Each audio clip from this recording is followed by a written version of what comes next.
Hey, it's Rachel, and many of you know that when I teach parents how to interact with their kids, I focus on connection and respect. But what you might not know, and what might actually change your opinion of me, is the fact that I don't focus on connection and respect because I want you to be nice to your kids all the time.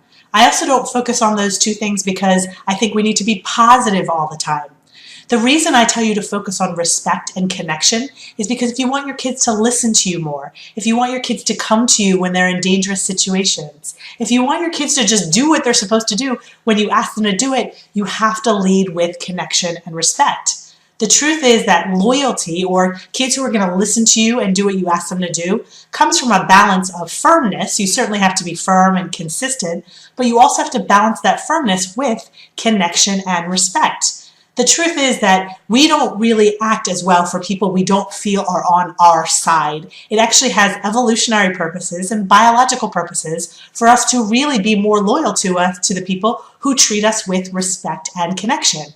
Just as an example, let's say you had a boss who was really firm, but they didn't respect you or connect with you. They just gave you task after task. They didn't really care anything about you. They didn't really, if you made a mistake, they didn't care what your reason was. They just completely wrote you off and didn't really give you the connection and respect that you felt like you deserved. You're not going to be more motivated. In fact, what only firmness motivates is either fear or someone who's going to try to sneak around.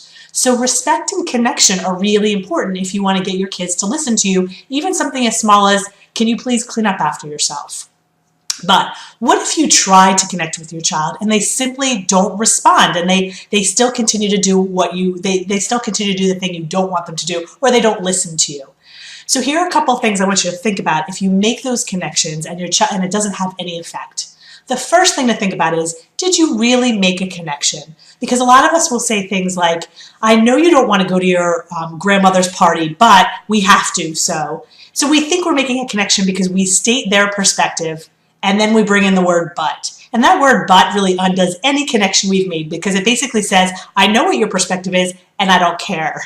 The second thing you want to think about is, maybe you made the best connection in the world. Maybe you said something to your child like, I know you don't want to go to your grandmother's party, and I'm really sorry. Maybe we can think about another time that you can go to your friend's house, because that's what I know you wanted to do instead. So you made a really great connection where you truly got into your child's world, and they still don't respond. The next thing I want you to think about is, it does take time for a connection to actually calm down a child. When children hear things that they don't like from us, like you have to go to your grandmother's party instead of your friend's house, they immediately get upset. And when they're upset, there are physiological changes that happen in their body, and it actually takes time for them to get out of their upset. So they might not immediately say, oh, thanks for caring about me, Mom or Dad. Now I feel better. It takes a little time. So sometimes after a connection, we just have to wait calmly and quietly until our kids actually start to feel a little bit more heard. It takes some time. The next thing I want you to think about is, perhaps one of the reasons your connections don't work in the moment is because you've made a lot of withdrawals from your relationship, and your relationship isn't at a point where a child does feel safe around you. If you spend all your time nagging your kids and being negative with your kids, then even just making a connection in the moment, you're really in a negative zone.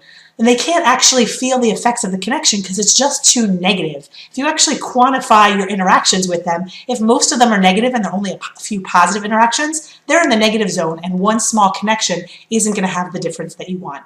The last thing I want to say is, if you've done all of these things, you're making connections with them on a regular basis, your relationship is great, you're saying the right things, and your child still isn't feeling it, you have to stop focusing on their response and focus on what is in your control. What's in your control is how you talk to your child. It's not in your control how they receive it. But the truth is, let's say you say this isn't working. What's your next step going to be? It's going to be to get angry? You know that's not going to work any better. So you may as well focus on maintaining your calm even when things don't work the way you want them to, because honestly, isn't that what you want to model for your kids anyway? So sometimes these connections won't work, and that's okay. We do the best we can and focus on what is in our control and what aligns with our values and how we want to treat our kids. So I hope that gives you some ideas for what to do when your connections don't work. If you have any questions, feel free to contact me at rachel@bailey.com. I'll see you next time.